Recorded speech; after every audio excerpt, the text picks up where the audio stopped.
The G20 group of nations used to be the G8, a much more homogeneous group of countries. But the world has changed, and the fast-growing economies of the world must be accommodated. NATO is now thinking of expanding its reach to include some of these same fast-growing economies, such as China and India. Recently, the G20 has begun to show fissures, cracks in its unity. Might NATO face the same issues when and if it expands? This is the issue I wanted to discuss with my guest today on the new Atlanticist podcast series. He is George Magnus, the chief economist of UBS, one of the world's biggest investment banks. Mr. Magnus's book, Uprising: Will Emerging Markets Shape or Shake the World Economy, has just been released in the UK and heads across the Atlantic early next year. Here's my conversation with Mr. Magnus. One of the ideas that is being thrown around is for the Western alliance should now expand to include China and India and Brazil and so on. And you've been studying the G20. I mean, is there a risk that these expansions to accommodate the emerging powers, that there's a risk that we lose touch with what the central core issues are?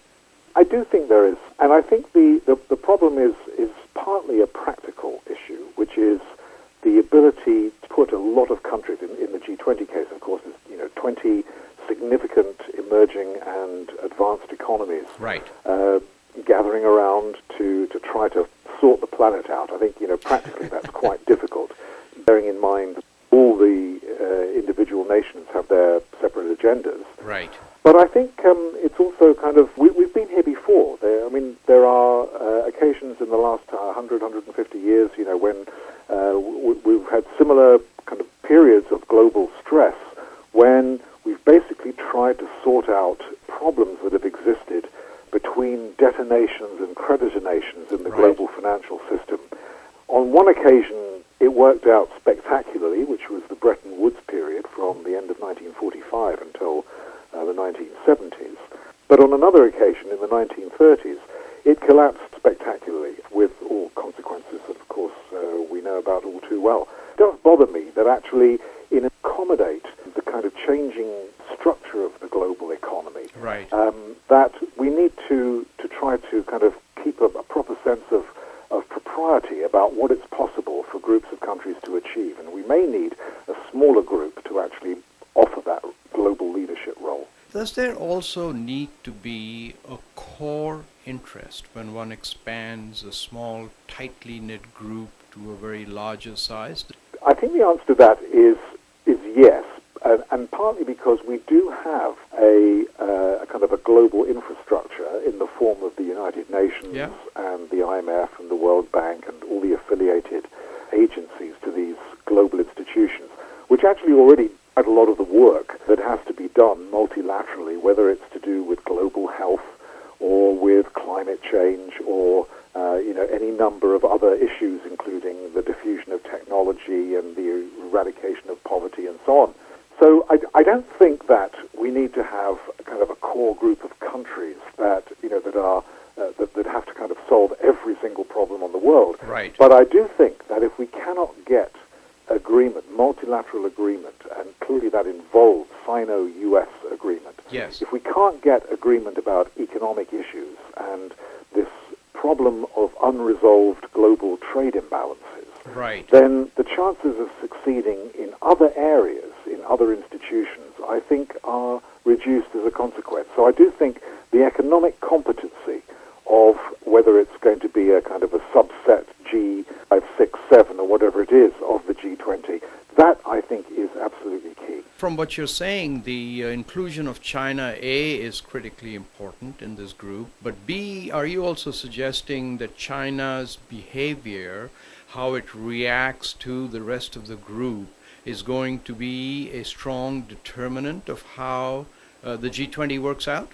In two ways, I think that's right. I mean, I think it's clearly correct in the sense that China's growing influence as an exporter, credit, and just general partner in the global economy clearly warrants its accommodation into the inner circle, so to speak. Right. And I think in that sense, it's delusional, I think, for any of us to think that we can basically carry on or try and arrange the match without China's close involvement. And that in itself involves a high degree of cooperation and compromise on all sides.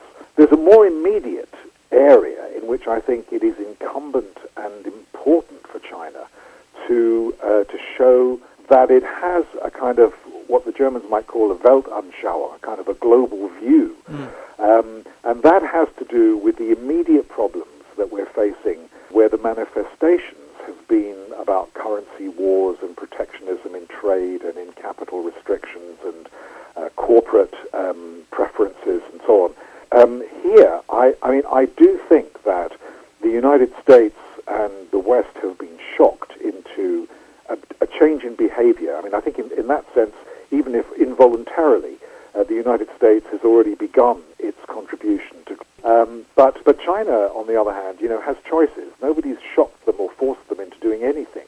And as a very, very large, the biggest global creditor, nobody can actually oblige China to do anything. So it's very much dependent on China's realization of, well, I think that its self-interest and the interests of the global economy are aligned. But that's easier to say than it is to do when you're trying to govern a country of 1.3 billion people in an economy that's as diverse and as challenged in some ways as China's is. In closing, I can't help but ask you, do you think emerging markets will shape or shake the world economy?